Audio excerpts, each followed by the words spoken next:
Hello friends, welcome you all. आज हम vision IAS के 26 जून वाले डेली करंट अफेयर्स डिस्कस करेंगे। So let's move to our first article, 6 years of urban transformation. Basically 6th anniversary commemorate करने के लिए ministry of housing and urban affairs ने 3 transformative urban missions launch किए हैं और इस 3 अर्बन मिशंस में हम देखेंगे डिटेल से कि क्या क्या प्रोग्रेस हुए हैं। यानी कि सिंपल शब्दों में कहें तो जो मोदी गवर्नमेंट ने अर्बन मिशंस के लिए इनिशिएटिव लिए थे उसका प्रोग्रेस ट्रैक करने के लिए कुछ डिटेल्स हम लोग डिस्कस करेंगे। सिंपल शब्दों में आपका गवर्नमेंट स्कीम्स एक इम्पॉर्टेंट कंपोनेंट है आपके मेंस प्लस प्रीलिम्स का। तो ये जो लेटेस्ट डाटा हमें प्रोवाइड करी जाएगी, इस लेटेस्ट डाटा का हम लोग इस्तेमाल मेंस आंसर राइटिंग में कर सकते हैं। कहने का मतलब ये है, और स्कीम्स तो पूछे ही जाते हैं बट यहाँ पर डिटेल्ड स्कीम्स के जो प्रोविजंस है वो नहीं दिए गए हैं। इन डिटेल्स को आप सेपरेटली नोट्स के रूप में मेंशन कर लेना है आपको, और कुछ जो रिलेवेंट डाटा एंड फैक्ट्स अभी नजर आए हैं उसका इस्तेमाल मेंस के लिए आपको करना होगा।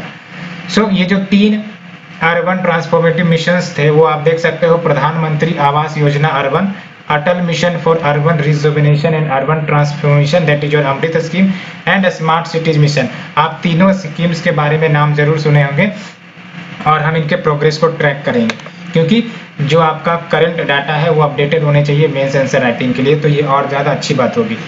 पहले मिशन की बात करें तो प्रधानमंत्री आवास योजना अर्बन, इसके डिस्क्रिप्शन की बात करते हैं। बेसिकली आपको ही पता होगा प्रधानमंत्री आवास योजना अर्बन इसलिए लाई गई थी कि जो अर्बन एरियाज में घरों की कमी है, स्पेशली इकोनॉमिक वीकर सेक्शंस जो अर्बन एरियाज में रहते हैं या फिर मिडिल इनकम ग्रुप कैटेगरीज के पीपल्स, जैसे आपके स्लम ड्वेलर्स हो गए, ये सब रहते हैं, इनको घर प्रदान किया जाए, पक्का हाउस प्रदान किया जाए to all these peoples by 2022। तो ये इसका बेसिक एम था। अब अगर हम प्रोग्रेस की बात करें कि क्या प्रोग्रेस हुआ है, तो आप देख सकते हो अभी तक आपका 1.12 करोड़ हाउसेस सैंक्शनड हो चुकी है, यानी कि गवर्नमेंट की तरफ से इतने हाउस बनाने का अप्रूवल मिल चुका है। और दूसरा प्रोग्रेस ये कि पहली बार इंटरेस्ट सब्सिडी होम लोन्स के ऊपर दिए जा रहे हैं middle income group of persons को having the annual income up to 18 lakh, और ये आपका क्रेडिट लिंक्ड सब्सिडी स्कीम के तहत दिया जा रहा है। और फिर तीसरा प्रोग्रेस अगर देखा जाए तो we have the affordable rental housing complexes for urban migrants या पुअर। इसके तहत क्या होता है कि government basically affordable rental housing complex बनाकर तैयार कर देती है, और कम इंटरेस्ट नहीं, कम रेट पर, यानी कि जो रेंट होंगी वो काफ़ी ज़्यादा अफोर्डेबल होगी, सो दैट जो आपके माइग्रेंट वर्कर्स हैं, पुअरर्स हैं, वो सब इसे अफोर्ड कर सकते हैं, सो दैट जो आपका माइग्रेशन रिवर्स मोड में चला गया है। रिवर्स मोड में माइग्रेशन जाने का मतलब ये हुआ कि लोग जनरली रूरल एरिया से अर्बन एरिया माइग्रेट करते हैं, बट ये जो कोविड-19 आपका आया इसके कारण रिवर्स माइग्रेशन हो गया, यानी कि urban areas to the rural area, जो कि एक अपने आप में काफ़ी ज़्यादा डिफिकल्ट सिचुएशन कह सकते हो। बिकॉज ये जो माइग्रेट वर्कर्स होते हैं, आपको पता है कि अर्बन एरियाज की इकोनॉमी को ड्राइव करने में काफ़ी इंपॉर्टेंट रोल प्ले करते हैं, और अगर इनके लाइवलीहुड पर थ्रेट होता है तो डेफिनेटली ये अपने घर को लौट जाते हैं। तो कोविड-19 ने कुछ इसी प्रकार का थ्रेट पोज किया था, और उस समय आपको ही पता होगा कि जो बहुत सारे घर खाली कर दिए जा रहे थे, बिकॉज सोर्स ऑफ इनकम नहीं था, और सोर्स ऑफ इनकम नहीं होने के कारण वो रेंट कहाँ से देंगे, तो ये इश्यू आ रही थी। तो आप देख सकते हो affordable rental housing complexes for urban migrants या पुअर्स, इसे लॉन्च किया गया था। एंड अगर हम बात करें सेकेंड स्कीम की, that is your AMRUT scheme, इसके बारे में हमने डिस्कस किया था। इसका ऑब्जेक्टिव क्या है, तो जो बेसिक सर्विसेज हैं जैसे वाटर सप्लाई, सीवरेज, ये सब हाउस होल्ड्स को प्रदान करना सिटीज़ में रहने वाले लोगों के लिए, यानी कि पीपल्स के लिए। और आप देख सकते हैं अमृत के तहत 500 सिटीज़ को सेलेक्ट किए गए हैं। सिटीज़ को सेलेक्ट करने का मतलब ये हुआ कि यहाँ पर आपका वाटर सप्लाई, सीवरेज की सुविधा प्रदान करी जाएगी, जैसे पाइप्ड ड्रिंकिंग वाटर हो गई, इलेक्ट्रिसिटी हो गई, ये सब जो बेसिक एमिनिटीज है वो सब इस सिटीज में डेवलप किया जाएगा अंडर द अमृत। अमृत के फुल फॉर्म हमने भी देखे थे। क्या है अमृत का फुल फॉर्म, देख सकते हो, Atal mission for urban rejuvenation and urban transformation. Progress की बात करें तो देख सकते हो 105 lakh household water tap connections उपलब्ध करवा दी चुकी हैं एंड 78 लाख सेवर कनेक्शंस ये भी प्रोवाइड की जा सकती है। ये इंपॉर्टेंट फैक्ट है। 105 lakh household water tap and 78 lakh sewer connections ये प्रोवाइड कर दी जा चुकी है। साथ ही साथ 88 लाख स्ट्रीट लाइट्स ये रिप्लेस किए जा चुके हैं एनर्जी इफिशिएंट LED लाइट से। बिकॉज आपको पता है ये जो आपके स्ट्रीट लाइट होते हैं ये काफ़ी ज़्यादा एनर्जी कंज्यूम कर सकते हैं अगर एनर्जी इफिशिएंट LEDs ना लगाया जाए। बिकॉज हो सकता है कि ये जो LED लाइट लगे पड़े होते हैं हमेशा के लिए ऑन रह जाते हैं, सो इससे फालतू में एनर्जी कंजम्पशन होता है और ये कहीं ना कहीं जो आपका energy efficient replacement to LED lights है वो बेनिफिट प्रदान करेगा। वैसे तो टारगेट है इसका 101 लाख का, बट 88 लाख स्ट्रीट लाइट्स को रिप्लेस किए जा चुके हैं और इससे कहा जा रहा है कि अप्रोक्स 193 करोड़ यूनिट का एनर्जी सेविंग होगा। तो काफ़ी इंपॉर्टेंट डेवलपमेंट और पॉइंट्स के रूप में यूज कर सकते हो। एंड अगर हम अदर प्रोग्रेस देखें अमृत स्कीम के तहत तो देख सकते हो एज पर द तेरी का फुल फॉर्म आप हमें बताइए। वैसे मैं बता देता हूँ द एनर्जी रिसोर्स इंस्टीट्यूट, इसके तहत 84.6 lakh ton carbon footprint reduce हुए हैं अंडर अमृत। तो आप समझ सकते हो। अब यहाँ पर आप देख लो ये जो LED रिप्लेसमेंट हो रही है या फिर जो आपके बेसिक एम्यूनिटीज प्रदान करी जाएंगी सिटीज में, इन सब से इनडायरेक्टली क्या होता है आपका ग्लोबल कार्बन फुटप्रिंट कम हो जाते हैं। और अगर कम होंगे तो कहीं ना कहीं हम ये कह सकते हैं कि भारत अच्छे ट्रैक पर है टू अचीव देयर टारगेट जो उन्होंने पेरिस क्लाइमेट एग्रीमेंट के तहत किया भी था। एंड अगर हम बात करें तीसरे स्कीम की यानी कि आपका स्वच्छ स्मार्ट सिटी मिशन, तो स्मार्ट सिटीज मिशन में आपको ही पता है कि इसके तहत जो सिटीज हैं हमारे उनको कोर इंफ्रास्ट्रक्चर हो, क्लीन एंड सस्टेनेबल इन्वायरमेंट हो to the citizens who are living in the city via smart solution. Smart solution यानी कि स्मार्ट ग्रिड, स्मार्ट वाटर, इन सब में इंटरनेट ऑफ थिंग्स ये सब डिवाइसेस का इस्तेमाल करके ये सब सर्विसेज प्रदान करी जाएंगी। और आप देख सकते हो फिलहाल अगर प्रोग्रेस देखें तो 70 स्मार्ट सिटीज डेवलप किए जा चुके हैं, ऑपरेशनलाइज किए जा सकते हैं। They are integrated command and control centre जो एक प्रकार से वॉर रूम कह सकते हो यूज हुए थे कोविड मैनेजमेंट के लिए। तो ये 3 स्कीम्स और इन तीनों के प्रोग्रेस हमने ट्रैक किए हैं और कहीं ना कहीं मेंस के लिए ये काफ़ी इंपॉर्टेंट हो सकते हैं बिकॉज ये सब नए डाटा निकल कर आए हैं तो आप इसे यूज कर सकते हो। और साथ ही साथ इम्पोर्टेंट लॉन्च जो इस इवेंट के दौरान हुए हैं तो आप देख सकते हो इंडिया स्मार्ट सिटीज अवार्ड 2020, इसमें इंदौर और सूरत इनको सिटी अवार्ड मिला था, दोनों को मिला था फॉर देयर ओवरऑल डेवलपमेंट और उत्तर प्रदेश स्टेट अवार्ड प्राप्त करता है। एंड अदर लॉन्चेज की बात करें तो climate smart cities assessment framework 2.0 launch किया गया है। इसके तहत ओवर रीचिंग रोड मैप प्रदान किए जाएंगे to formulate, implement and monitor the urban climate actions in India. And we have the data maturity assessment framework 2.0, इसके तहत रैंकिंग प्रोवाइड किए जाते हैं सो दैट जो अर्बन लोकल बॉडीज है वो इन्वेस्ट करते रहे developing and strengthening their data ecosystem. तो ये हमने डिटेल से डिस्कस किया इन 3 मिशंस के प्रोग्रेस को लेकर। और चूंकि ये 6 इयर्स ऑफ अर्बन ट्रांसफॉर्मेशन तो अर्बन प्लानिंग, अर्बन डेवलपमेंट एक इम्पॉर्टेंट टॉपिक है आपका, सो ये इम्पॉर्टेंट हो जाते हैं ये सब जो स्कीम्स है ना कि गवर्नमेंट की तरफ से क्या क्या इनिशिएटिव्स लिए जा रहे हैं अर्बन ट्रांसफॉर्मेशन को लेकर। तो 3 स्कीम्स के बारे में आपको पता हो तो बहुत बढ़िया बात है। और कुछ अर्बन सिटीज के, अर्बन एरियाज का चैलेंजेस भी पता होने चाहिए आपको।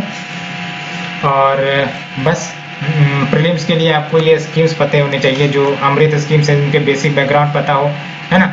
और फिर आपका स्मार्ट सिटी मिशन है, वैसे तो ये पुराना हो गया है बट ये जरूर याद रखना है आपको, प्रधानमंत्री आवास योजना अर्बन, इसके बेसिक डिटेल्स, मिनिस्ट्री, ये सब थोड़ा याद रखना है आपको। Let's move to the second article, detailed project report of LiDAR survey of forest areas release. तो आप देख सकते हो फॉरेस्ट एरियाज का सर्वे किया गया था, अब जाकर डिटेल प्रोजेक्ट रिपोर्ट रिलीज कर दिया गया है। क्या बातें कही गई हैं इस रिपोर्ट में, किसने इस सर्वे को कंडक्ट किया, देखते हैं हम लोग, डिस्कस करते हैं डिटेल से।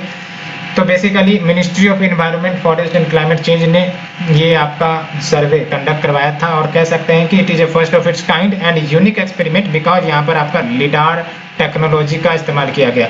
लिडार टेक्नोलॉजी आपने सुना होगा, light detection and ranging technology.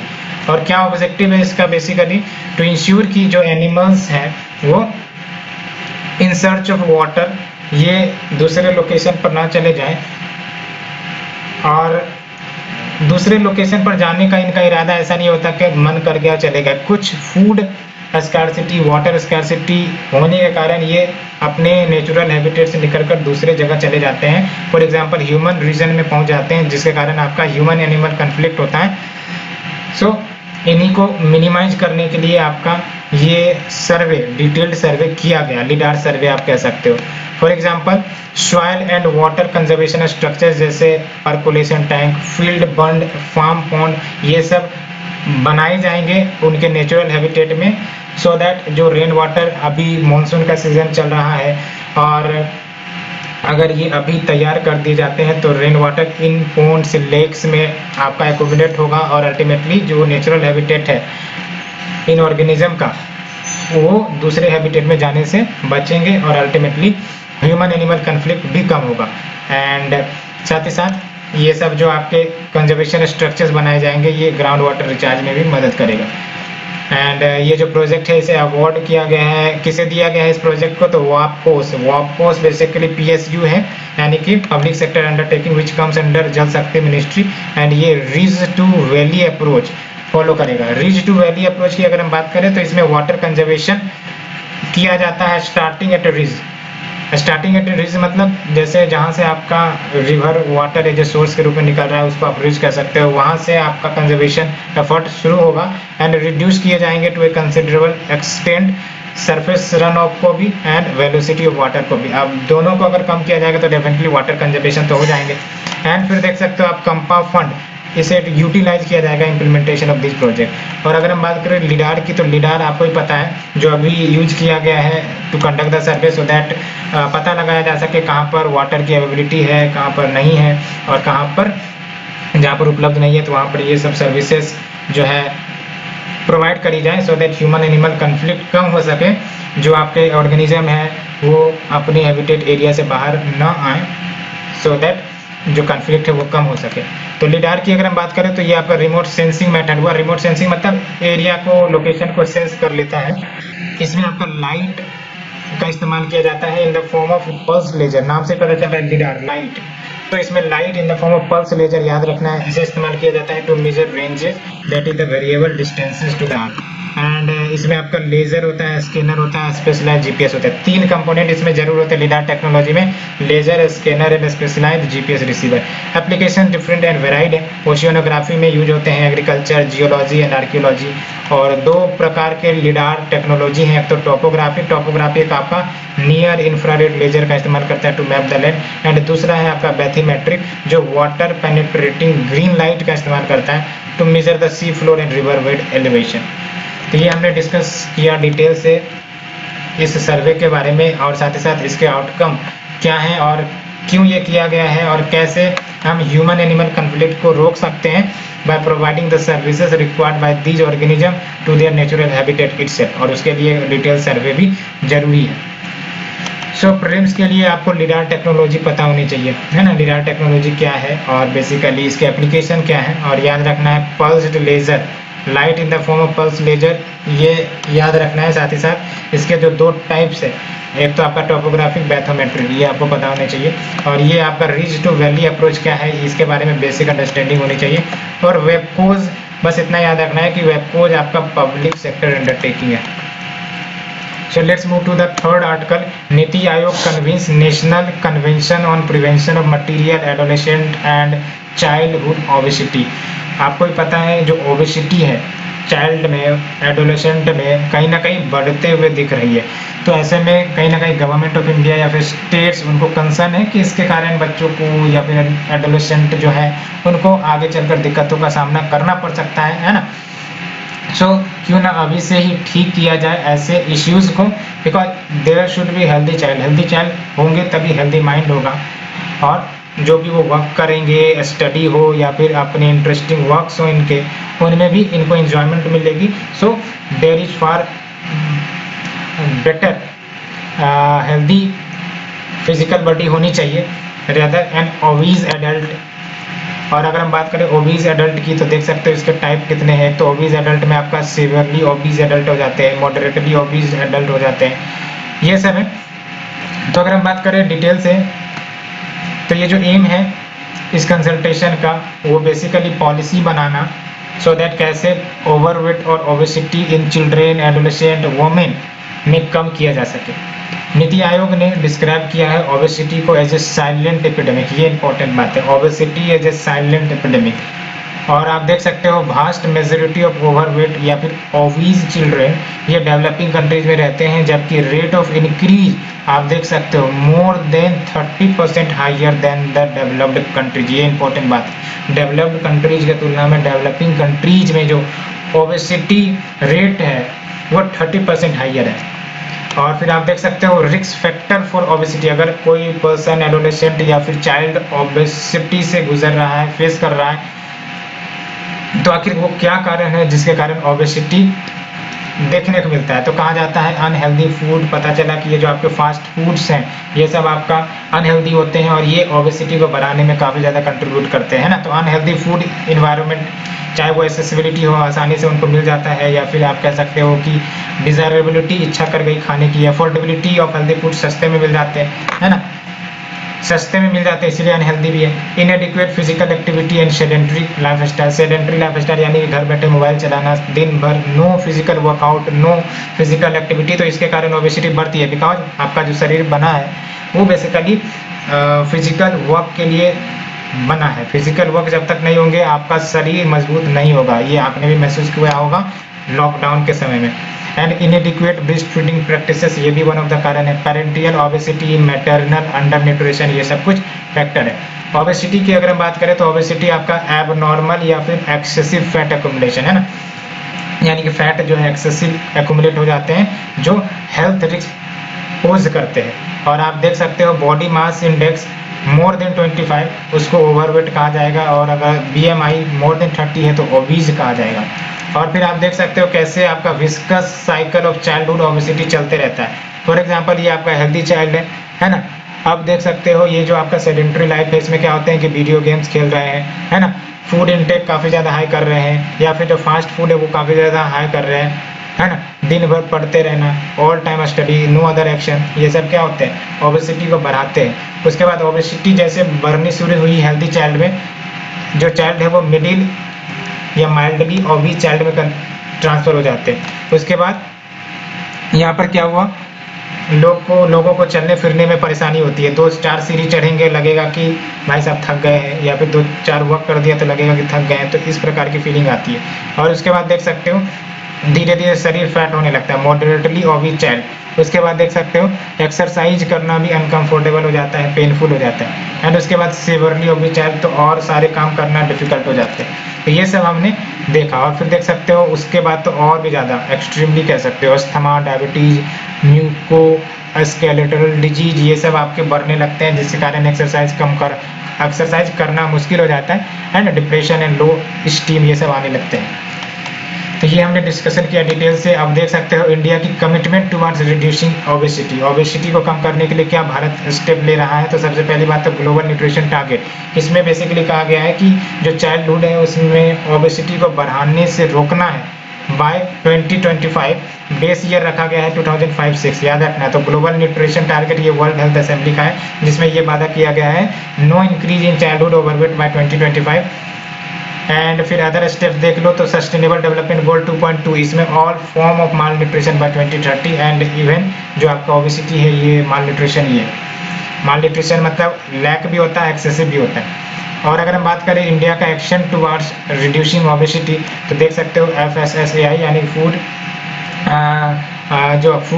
Safety and standards authority of India, इनका ईट राइट इंडिया इनिशिएटिव है। इसके तहत जो safe and nutritional food intake है उसको प्रमोट किया जाता है। एंड जो आपके हेल्दी ईटिंग स्कूल प्रेमिसेस में उसको प्रदान किया जाता है, सो दैट ऐसे ओबेसिटी वाले प्रॉब्लम से बचा जा सके। And we have the fit India initiative, जिसमें आपका अवेयरनेस बढ़ाए जाते हैं फिटनेस के ऊपर, फिजिकल एक्टिविटीज़ के ऊपर, and make fitness reach every school, college and village. And we have the mothers absolute affection programme for infant and young child feeding. ये सब बात हमने डिटेल से डिस्कस किया, वो आप लोगों को समझ में आई होगी। और कहीं ना कहीं ओबेसिटी की प्रॉब्लम बढ़ती जा रही है। एक सबसे बड़ा चैलेंजिंग ये हो रहा है कि आजकल स्टूडेंट स्टडी पर काफ़ी ज़्यादा फोकस कर रहे हैं, बट दिन भर स्टडी करना ये भी एक बैड आदत आप कह सकते हो। बैड आदत इसलिए क्योंकि इसके कारण डिफरेंट प्रॉब्लम्स भी आने लगते हैं, खासकर फिजिकल एंड मेंटल लेवल पर। So even if you are studying more and more, but do include physical activity. अगर एक्सरसाइज नहीं करने में बनता है, then go and play something physical. Playing हो सकते हैं, जैसे क्रिकेट खेल लिया, बैडमिंटन खेल लिया, तो इनसे आपके जो स्ट्रेस हैं या फिर जो ओबेसिटी है वो सब ऑटोमेटिकली कम हो जाएगी, जिम जाने की ज़रूरत नहीं पड़ेगी। So we have discussed in detail this topic. Let's move to the next article. हाँ, प्रीलिम्स के लिए ओबेसिटी के डेफिनेशन आपको याद कर लेने हैं। ये जो global nutrition target world health assembly का है बाय 2025, ये भी याद रख लो। 2-3 टारगेट और हैं ग्लोबल न्यूट्रिशन टारगेट, ये आप हमें बताइए। और ये याद रखना है कि eat India right initiative FSSAI का है, fit India initiative, mother absolute affection programme, ये सब है। Let's move to the next article. Chinese encroachment in Bhutan could emerge at headache for India in chicken neck. Chicken neck आप बहुत बार सुनते होंगे। Chicken neck basically आप देख सकते हो, ये जो है ना आपका इंडिया का मैप, इधर आपका सिक्किम है और इधर आपका नॉर्थ ईस्ट है, इसी को चिकन नेक कहते हैं, है ना। क्योंकि अगर चिकन नेक ये ब्लॉक हो जाती है तो आप समझ सकते हो कि नॉर्थ ईस्ट रीजन से हमारी कनेक्टिविटी या फिर कम्युनिकेशन वो ठप हो जाएंगी। इसलिए ये हमेशा खतरा रहता है कि चिकन नेक पर जो चाइना है वो कहीं अटैक ना कर दे, इसलिए हम लोगों को प्रिपेयर रहना पड़ता है। सो अगर हम बात करें तो हम लोगों ने बेसिक चिकन नेक के बारे में जान लिया। चिकन नेक का लोकेशन इसलिए इंपॉर्टेंट है, बहुत सारे स्टूडेंट को चिकन नेक का लोकेशन नहीं पता होता है। सो चिकन नेक आप देख सकते हो, छोटी सी नैरो पाथवे है जो कनेक्ट करती है आपके इंडिया को नॉर्थ ईस्टर्न स्टेट्स के साथ, और काफ़ी ज़्यादा स्ट्रेटेजिक लोकेशन कह सकते हो ये, बिकॉज यहाँ पर आपका देख सकते हो नेपाल का इंटीग्रेशन, भूटान का इंटीग्रेशन, इनफैक्ट चाइना, ये ट्रायो का इंटीग्रेशन यहाँ पर देखने को मिलता है। और चुम्बी वैली याद रखना आपको, ये आपका भूटान और जो सिक्किम है उसके बीच में लाई करते हैं।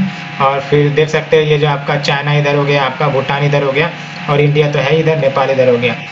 और अगर हम बात करें डिटेल से तो वाशिंगटन पोस्ट रिपोर्ट एक आई थी, इसमें साफ साफ बोली गई है कि जो भूटान में चाइनीज का इंक्रोचमेंट हो रहा है, जैसे फॉर एग्जांपल अभी आपने भी सुना होगा कि 3 विलेजेस बनाई गई हैं चाइनीज के द्वारा, रोड बनाई जा रही है, मिलिट्री आउटपोस्ट बनाई जा रही है ना। ये कहाँ पर बनाई जा रही है, किसके टेरिटरी में बनाई जा रही है? उनके टेरिटरी में बनाई जा रही है जो भूटान को बिलोंग करता है। और फिर देख सकते हो पिछले साल चाइना ने क्लेम कर दिया था साक्तेंग वाइल्ड लाइफ सेंचुरी के ऊपर कि ये मेरा है, ये सेंचुरी मेरे को बिलोंग करता है, जो कि ऑफिशियली भूटान का है। कहाँ पर ये क्लेम किया गया था? ग्लोबल इन्वायरमेंट फैसिलिटी काउंसिल में। कैसे? तो यहाँ पर साफ साफ बोल दिया गया था कि हम फंडिंग नहीं देंगे इस प्रोजेक्ट में। तो आप समझ सकते हो कि चाइना का जो इनकर्जन है इन रीजन में बढ़ता जा रहा है, तो भारत के लिए तो भाई साहब खतरे की घंटी है। तो इंडिया का क्या कंसर्न है? तो पहली बात तो ये कि ये जो चिकन नेक कॉरिडोर है या फिर सिलीगुड़ी कॉरिडोर भी कहते हैं, आप देख सकते हो approx 60 kilometre long 22 kilometre wide corridor है वेस्ट बंगाल में, जो मेनलैंड को नॉर्थ ईस्ट से कनेक्ट करती है। और कहीं ना कहीं इसी कारण ये स्ट्रेटेजिकली इंपॉर्टेंट हो जाती है इंडिया के कनेक्टिविटी को लेकर टू द नॉर्थ ईस्ट, क्योंकि अगर ये क्लोज हो जाएगा तो फिर हमारी कनेक्टिविटी नॉर्थ ईस्ट से एकदम से भंग हो जाएगी। और उसके बाद देख सकते हो अदर कंसर्न्स की बात करें तो question over India's responsibility. Bhutan एक प्रोटेक्टोरेट था जब तक आपका ब्रिटिश इंडिया था, और इंडिया ने इस रिलेशनशिप को इनहेरिट भी किया था, यानी कि कंटिन्यू किया था 1947 में। फॉर एग्जांपल 1949 में फ्रेंडशिप ट्रीटी भी साइन करी गई थी, जिसके तहत इंडिया को रोल दिया जाता है इन guiding the Bhutan foreign policy. And फिर देख सकते हो तीसरा कंसर्न ये है कि जो चाइनाज गोल है वो है ट्रेड, एंड इसने नॉर्दर्न भूटान के कुछ हिस्सों को भी ऑक्युपाई कर रखा था for a patch of disputed territory on Bhutan western border. और ये चाइना को मिलिट्री एडवांटेज दे देगा over India at A strategic place point, क्योंकि वो तो और ज़्यादा नज़दीक होती जा रही है ना Chinese army to Indian mainland. और फिर यहाँ आप देख लो, इससे पहले चाइना ने first bullet train line Tibet में रन करवाना शुरू भी कर दिया, जिसमें लहासा जो कि तिब्बत का एक इम्पोर्टेंट सिटी है उसको लिंक किया न्याइंगची के साथ near the border with Arunachal Pradesh. तो ये सब डेवलपमेंट जो है वो कहीं ना कहीं भारत के लिए कंसर्न्स तो रेज कर ही रहे हैं। फिर आपको भी पता है डोकलाम क्राइसिस हुआ था, ये भी क्या रिफ्लेक्ट करता है, aggressive attitude of the China. तो आप देख सकते हैं ये जो रिसेंट डेवलपमेंट हो रहे हैं near the north eastern border या फिर नियर भूटान या फिर जो भूटान की ऑफिशियल टेरिटरी है उसमें चाइना घुसकर विलेज डेवलप कर रहा है, road connectivity, military outpost develop कर रहा है, तो ये कंसर्न की तो बात है ही है।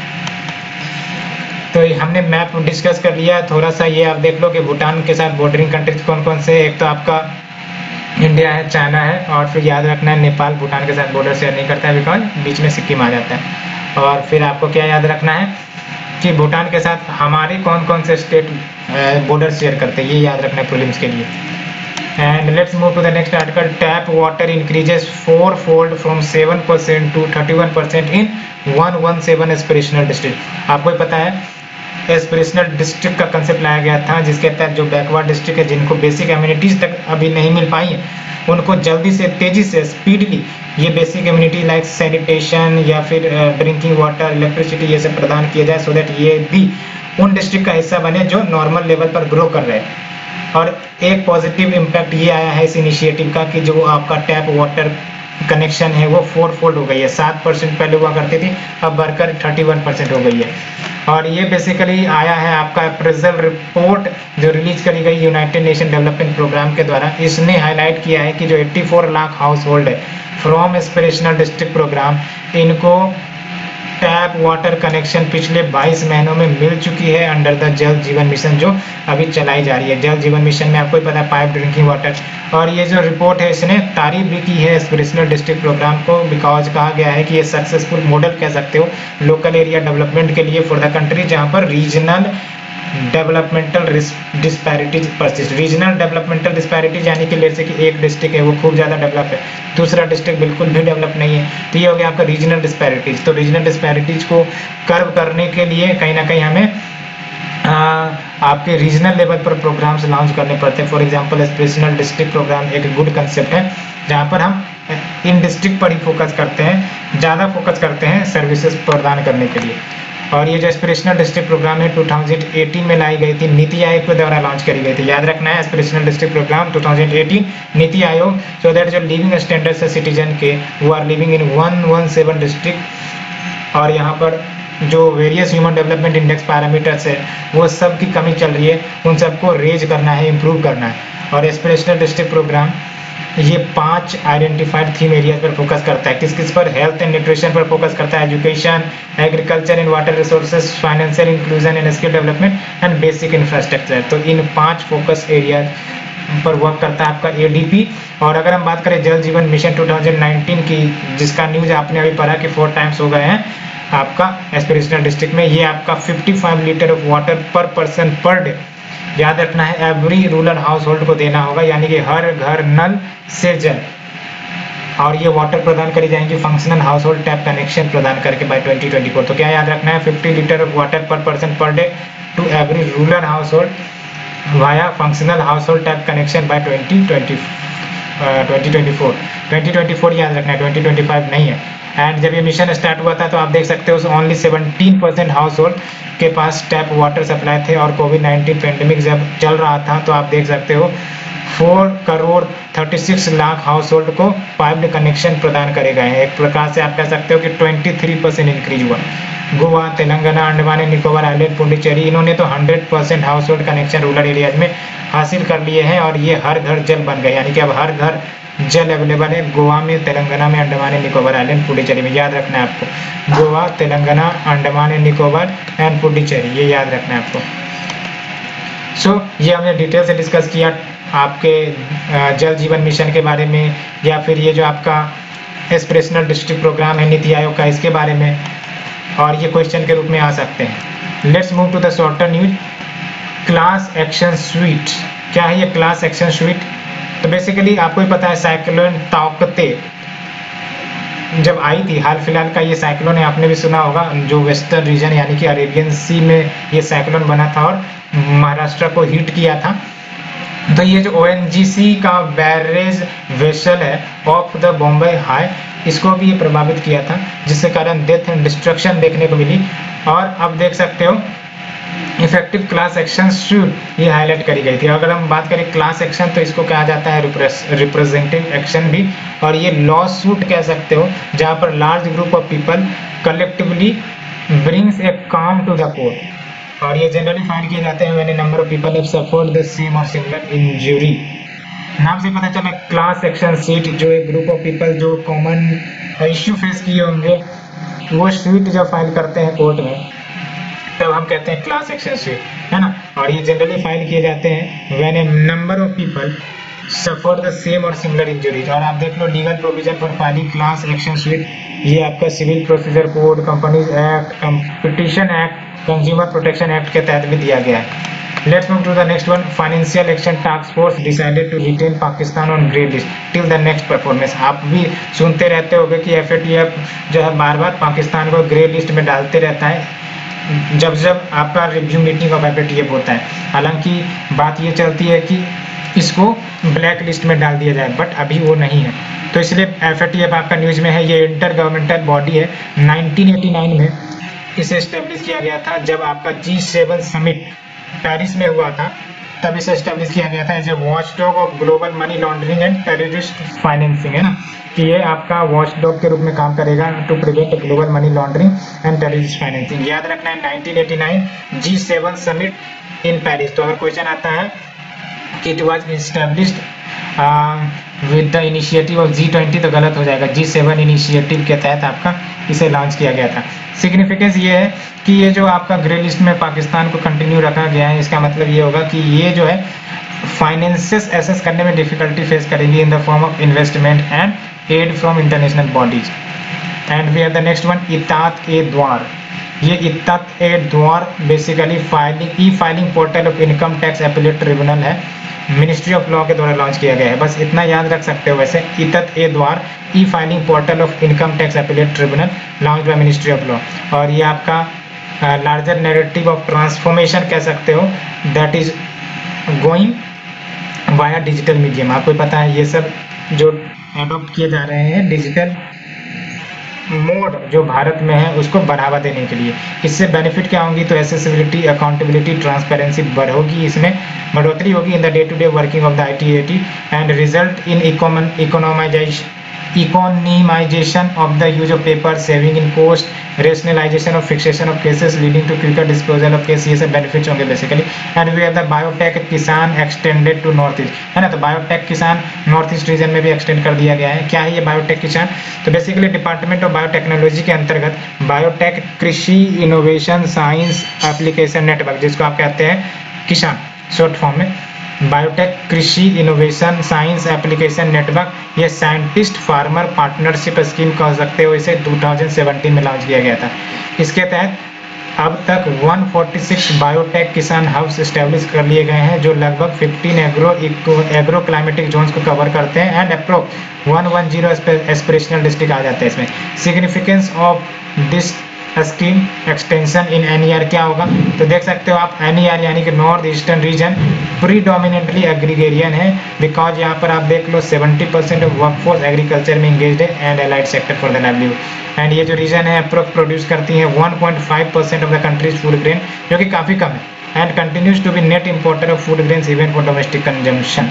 तो दैट्स वाई इसका सिग्निफिकेंस हो जाता है, बिकॉज ये जो आपका बायोटेक किसान है इससे हो सकता है आपका प्रोडक्टिविटी बढ़ जाए।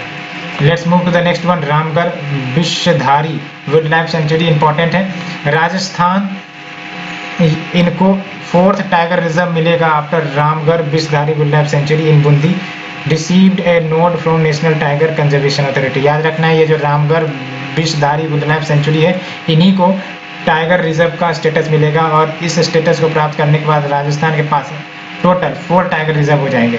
अदर टाइगर रिजर्व जो राजस्थान में मौजूद है, रणथंबोर याद रखना है, Sariska tiger reserve and Mukundra tiger reserve याद रखना है, मुकुंदर, सरिस्का और रणथंबोर ये है। और चौथा कौन हो जाएगा आपका, Ramgarh Vishdhari wild life sanctuary, और ये अभी फिलहाल वाइल्ड लाइफ सेंचुरी है। और ये भी याद रखना है Ramgarh Vishdhari wild life sanctuary आपका राजस्थान में।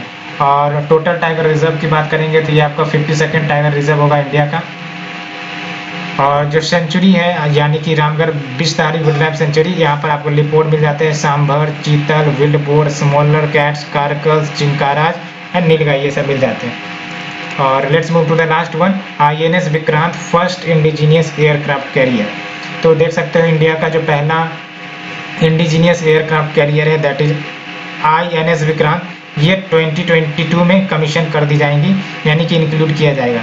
ये ऑपरेट करेंगी MiG-29 के फाइटर एयरक्राफ्ट को, Kamov 31 air early warning helicopters को भी, the soon to be inducted MH-60R, ये अभी MH-60R को इंडक्ट किया जाएगा, तो इसे भी कहीं ना कहीं ये ऑपरेट कर सकेगा कौन, INS Vikrant. And indigenously manufactured advance light helicopter, and ये आपका इनकम्पेरेबल मिलिट्री इंस्ट्रूमेंट हो सकेगा मिलिट्री को, because with its ability to project power over long distances, airborne anti submarine warfare, airborne early warning as well. And IAC यानी कि indigenous aircraft carrier है स्टोबार। स्टोबार की अगर हम बात करें तो short take off but arrested recovery configuration with a sky jump capability. ये सब डिस्कशन हम लोगों ने डिटेल से किया, होप आप लोगों को पसंद आई होगी। अगर पसंद आ रही है तो प्लीज़ लाइक शेयर सब्सक्राइब जरूर करें। Thank you friends, thank you very much.